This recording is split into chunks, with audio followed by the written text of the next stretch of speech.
Hi, my name is Danielle Daniker, and this is my Disposition to Teach video. So the first question that we were asked was, what dispositions do you possess that you think will make you a successful teacher? For me, I personally felt that based on the survey, the dispositions that I believe I hold that will make me a successful teacher is that I strongly agree with the concept that educators should believe that all students can learn and should set and support realistic expectations for student success. In high school, I applied to take an AP course, and we had to interview for it. And I remember I was told because of my IEP, they were a little concerned about me taking an AP course, and I felt like I wasn't being challenged, or I wasn't being allowed to be challenged, even though I wanted to challenge myself.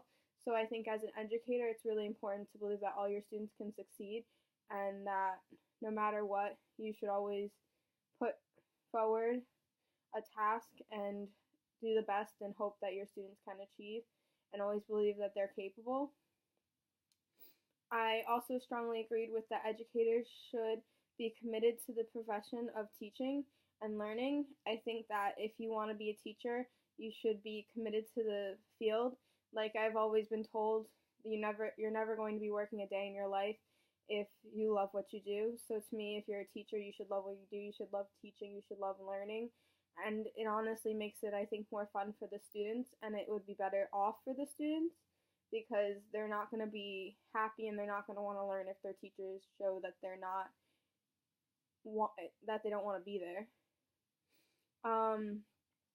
Also, I said based on my experiences, I also strongly agree with that educators should demonstrate professional friendliness, warmth, and genuine caring in their relationships with others while providing intellectual, emotional, and spiritual support.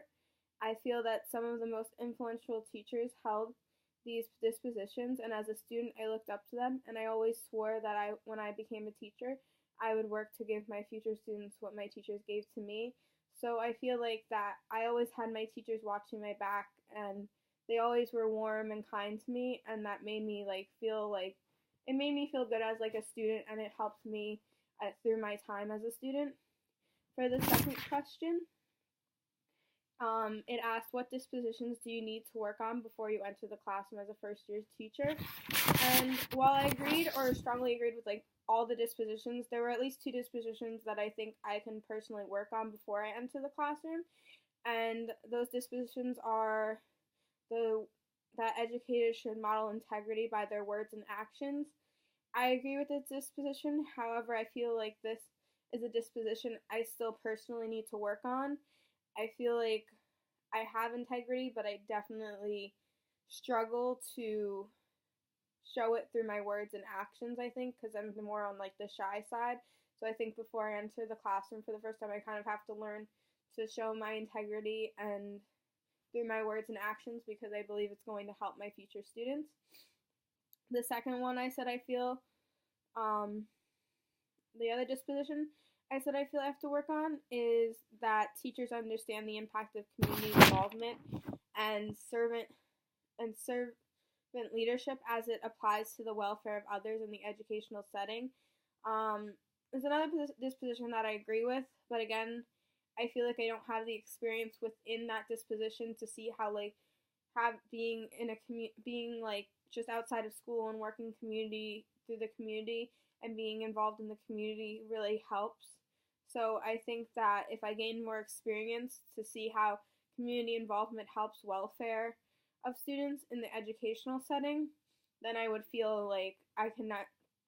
Then I feel like I would be able to more or less fully agree with that disposition. But I've never experienced it myself, and I really don't know exactly how it would benefit the educational setting, so I would kind of want to see how it would actually benefit the educational setting before I fully agree with that disposition.